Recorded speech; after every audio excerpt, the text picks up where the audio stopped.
as you mentioned on the second day, that's when Hillary became the nominee. So you had all these people that turned out yesterday that were heartbroken, that were upset, but they were still there. They were still there because they're still fighting the fight. It's still continuing to go on. We're not behind Hillary. That's not what we're about. We're about getting our voices heard. We were not violent. We were not angry so much as we were sad to see that Bernie was no longer a feasible option at this point. We were at the main stage. We actually at FDR Park. At FDR Park with all the supporters. Yes, we had a few delegates speak there. They spoke out to us. Oh, so you saw me on yes. stage? Yes, I did see you on stage. And you were there as well? Yep. All right, we have someone here anonymous that might interject some stuff. So we saw delegates speak. We got to speak to some of the delegates. They asked us what we thought, whether or not they should go back in.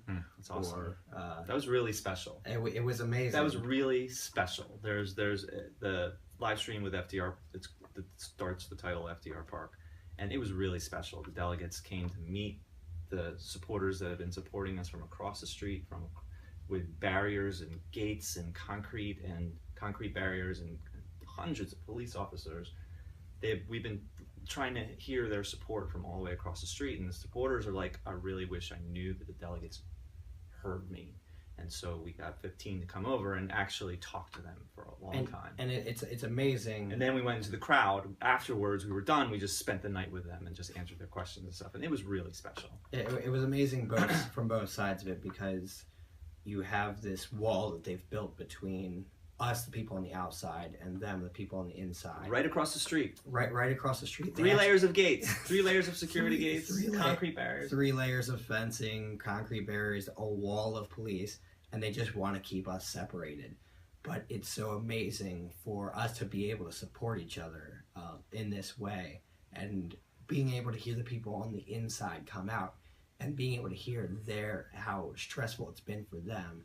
I mean, you guys can hear my voice. Like, I'm hoarse from screaming and chanting and trying to support these guys. And I know it's been just as hard for them in there, if not harder, dealing with Hillary supporters and dealing with the backlash, and being able to both share our stories with each other and talk about how we both want to change the system, and being able to do it together, even though we're on 2 different sides of the wall that Hillary has built between us. It's super powerful. Yeah, it was a really special thing. It was really special. So after the delegates spoke, we had a candlelight vigil. Let me ask you, before you keep going, just quickly, you made your way to FDR Park again.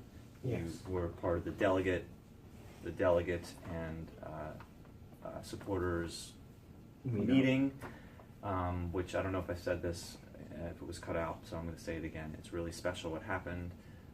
They've been supporting us from across the street through all these barriers and police and all this stuff, and it was a struggle for the supporters to know that they were being heard, and it was a struggle for the delegates to communicate, to hear that support and to communicate back to them.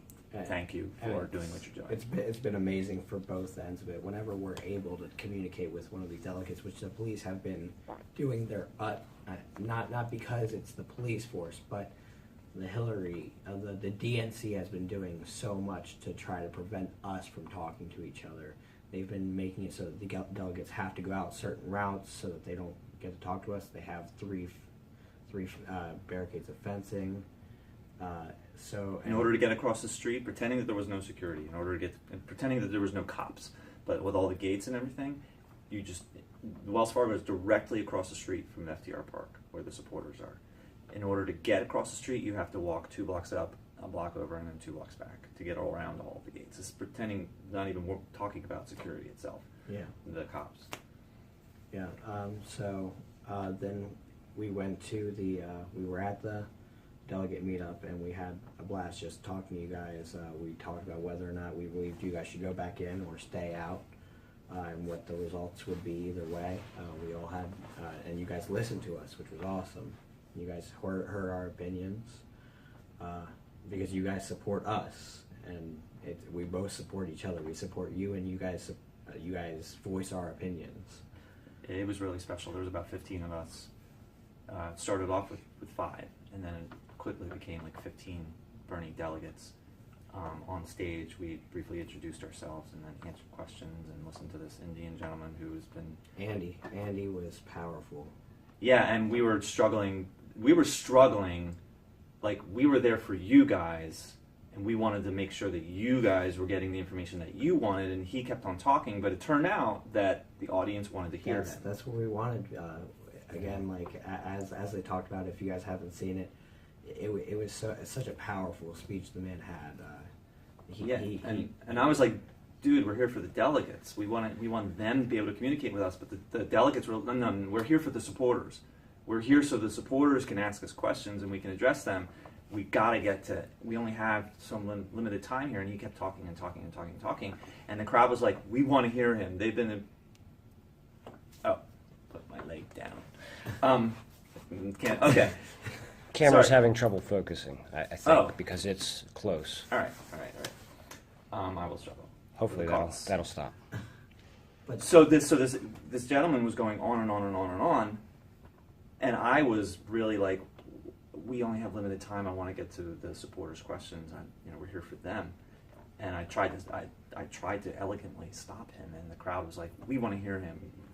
His culture has been abused for hundreds of years. Yeah. Give him the time he wants, and he kept on going on and on, and now it's in a good way because it's exactly what they wanted.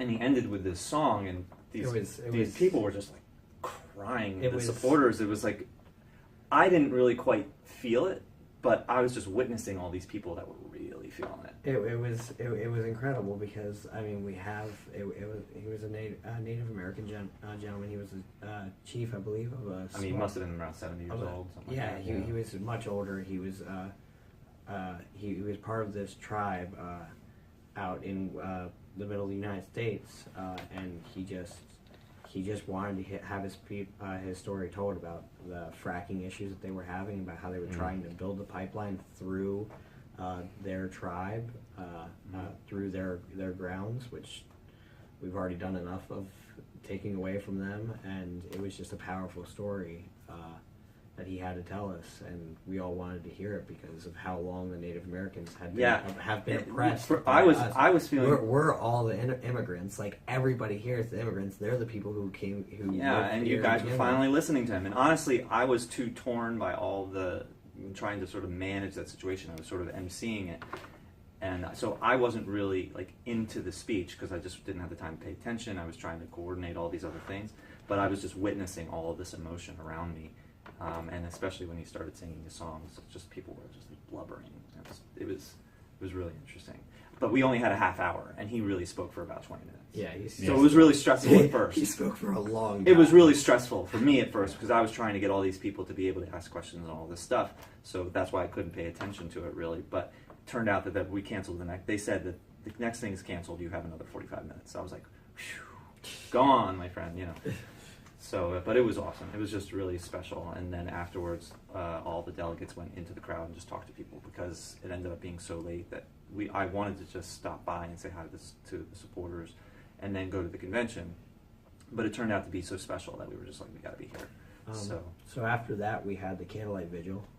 After everybody was talking, like the delegates merged in with the people and we're talking to them. We showed a video on the screens, a movie.